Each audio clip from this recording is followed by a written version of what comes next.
Hey guys, welcome back. We're taking a look at a subscriber suggested video today, and it is from Adventure Me, and it is the creepy lone church in a Yorkshire field. Why is it there? So I will link this video in the description so you can go check it out yourself and any of their other videos.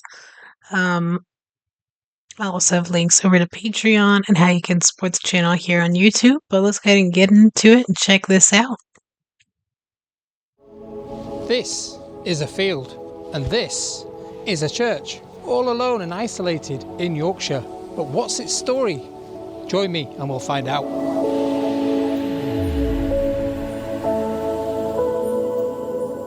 Y'all know this this is St Mary's Chapel. This fella? Or church. You can call it either. That's little. I've seen it called many things online. Now this used to belong to a large manor house, which was situated somewhere in this vicinity here. And you can see lots of undulations in the ground where buildings may have been, but the manor house is long gone and we don't even know for sure where it was. However, there was also a village here called Lead, and again that village is long gone. So that probably explains why it's alone today.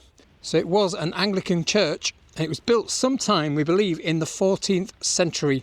Anyway, thanks for watching. I'll see you in the next one. I'm joking. So as we head over to the church to take a look inside, I've just been told by two other visitors that have popped in. Doggy. Watch out for the breath in your ear when you're inside. Bearing in mind there was two of them, I'm on my own. I ain't looking forward to that.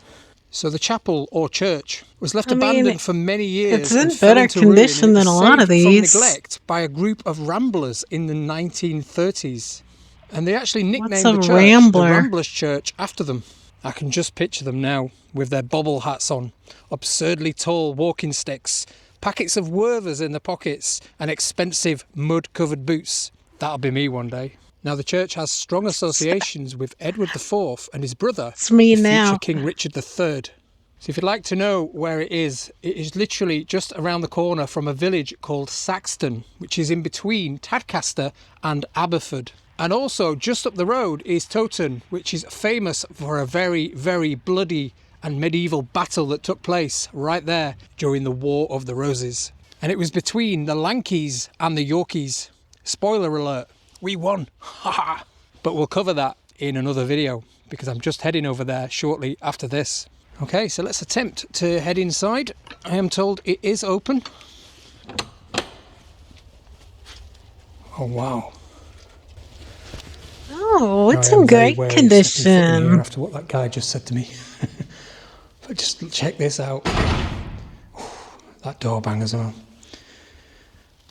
So everything in here is believed to be a good place to take medieval. my mom. Weird stuff always happens to her. There was a few Doesn't bother me. to the building, they believe, in the 18th century. But other than that, these pews are believed to also be made up of medieval wood or timber. They do look very old. Wow, it's very spooky in here because it's so quiet. And there's coffins over there as well, in the floor. Really? Yeah, I'm getting the I guess that's in here. normal there, isn't it? Absolutely stunning, just for a tiny little church in the middle of nowhere. And one of the best bits, I'm told, is on the back of this door.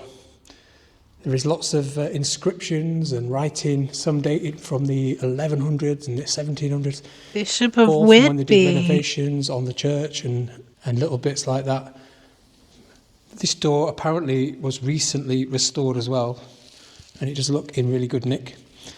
It's got a big font there, probably used for baptising and things like that. Now the village that was around this building, Lead, came from the Anglo-Saxon word meaning wooded shelter.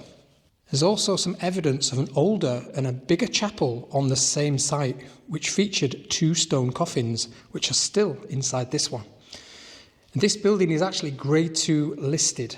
And they think it may have been built by the Tyas family, who are said to have occupied the manor house that sat on this site, and whose family member gravestones are sat in the floor. There's quite a few of them down there, actually. A closer look at some of the carvings in these slabs in the floor here. That's See some of the wild. writing on these here. Now it is quite hard to tell what a lot of it says, but yeah, I'm sure it's all been noted down. I just love this stone altar at the front. That is amazing. What are those So things it's now on the under left? the care of Churches Conservation where like the Trust, clergy and it's would sit privately or maintained. So it is well looked after. stand? However, they do look I don't for know. donations. So if you fancy donating something for the upkeep, head onto their website and find it out. Now, it was built using local limestone, so this ain't going nowhere. And it's only 18 feet long, or 5.5 metres. So not very big at all. So is this one of the smallest churches in England? Probably not, but you never know. Now, this chapel also played its role during the War of the Roses, because it's said that some of the Lancastrians, when they were fleeing the battle, they headed this way and into the church to seek refuge, because they had to drop their armour to make a quick exit, and they were being fired at by arrows and unprotected.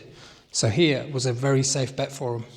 Now, if you'd like to visit the church itself or the chapel, you can do so on most days, because it is open 10 till 4 p.m. And if you're struggling for somewhere to park, you can park at the Crooked Billet pub, which is just at the bottom of the entrance pathway to the church. And also a great place to get a nice Yorkshire pudding. Yeah, I was very impressed with this place when I saw it on the internet. And like I say, I'm actually in the area because I'm filming a video the Yorkshire on the War of the pudding, Roses the next pub, door. And I thought, church. while we're here, we may as well pop in and have a look and tell the story of why this is called the Lone Church, or St Mary's Chapel.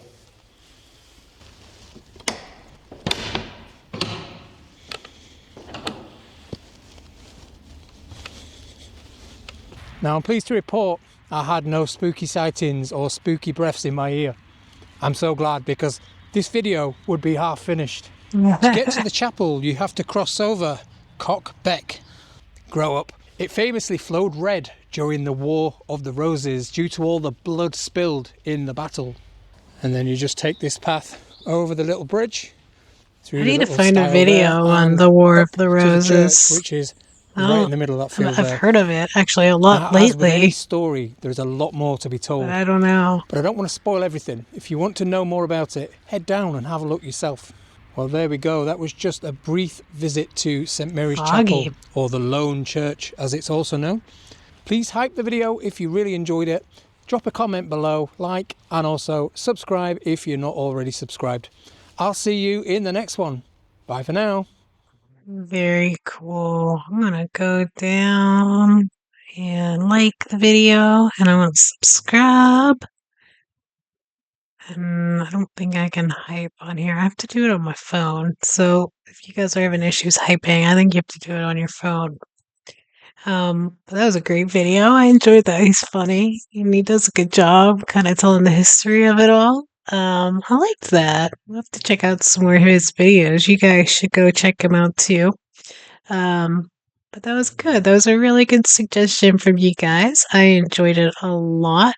Very cool. They keep getting mentions of Whitby, it seems like here lately, after doing some videos. I loved Whitby. I think that's one of the prettiest places I've seen, and I've seen a lot of really pretty ones. But yeah, I enjoyed that a lot. I hope you guys did as well. If you did, hit the like button, hit subscribe, share, hype, comment. Keep sending me these suggestions. I love them. I'm all for it. And yeah, I hope you guys had an awesome day. Thanks for watching.